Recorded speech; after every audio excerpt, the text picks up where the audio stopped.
Between 1968 and 1972, America launched 9 human missions to the moon, 6 of which successfully touched down, allowing 12 men to walk on the lunar surface.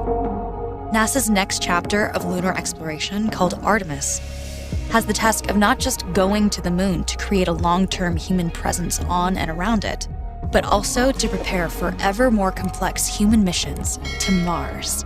In short, everything we must be able to do here, we must first do here. So, what will an Artemis mission look like?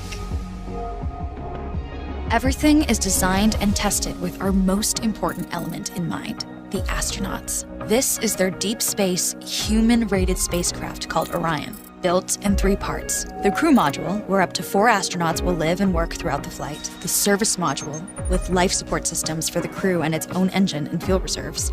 And a launch abort system, with engines capable of pulling the crew module to safety during launch should anything go wrong.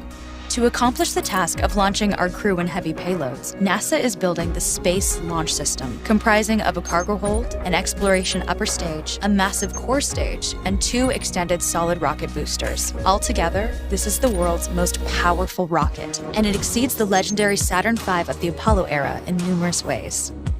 Sitting on the launch pad, the entire rocket, fully fueled, weighs just over 6 million pounds, 5.2 million of which is just the fuel. Once ignited, there is no stopping what comes next. All 4 RS-25 engines and the 2 solid rocket boosters come to life, thundering our crew upwards. 2 minutes after ignition, the solid rocket boosters are spent and released. 8 minutes after launch, the core stage is depleted and separated. The upper stage fires briefly, placing Orion into a parking orbit around the Earth. Here, the crew reconfigure the spacecraft and check systems to confirm everything is ready for deep space travel.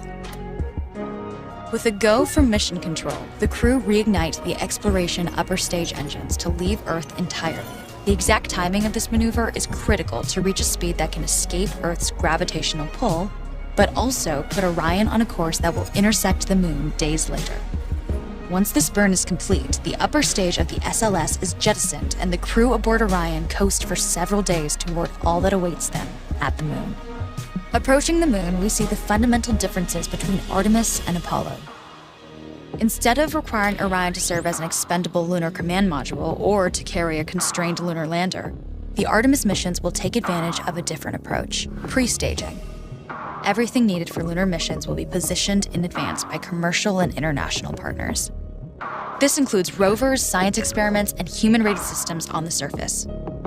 But it also includes a dedicated lunar station in orbit around the moon called Gateway.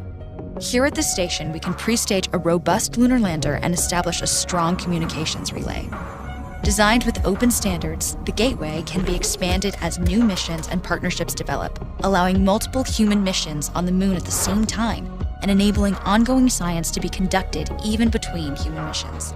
The Gateway is also capable of adjusting its orbit to allow access to every part of the moon, something the Apollo missions could not do. But the real key in this approach is placing Gateway in a unique halo orbit to perfect the maneuvers needed for Mars missions. And with the growing list of commercial and international opportunities, Gateway is the ideal hub between Earth and all that lies beyond. Returning to our crew as they approach Gateway, the Orion must match the elliptical orbit of the station in order to successfully dock. Once on board, pre-selected crew members transfer to the lunar lander, while those assigned to Gateway remain on station. The lunar lander system itself is built for 3 unique steps: descending from the halo orbit of Gateway down to a low lunar orbit, descending from low lunar orbit to the surface, and once the lunar mission is complete, launching from the surface of the moon and ascending all the way back to the orbiting Gateway.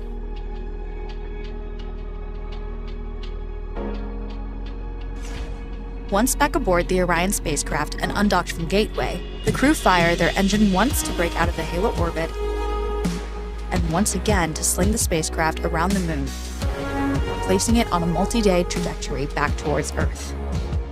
As they near the end of this journey, the service module is released, and the crew module is oriented heat shield first. Entering Earth's atmosphere at 25,000 miles per hour, the friction of air slows Orion considerably, while also subjecting it to temperatures of 5,000 degrees. With the Orion now at just 300 miles per hour, a series of parachutes uniquely tested and produced for this moment deploy, decelerating the craft to just 20 miles per hour for splashdown. With each successful mission, Artemis ushers in the next wave of men and women to explore our moon and prove that together we are ready to go beyond.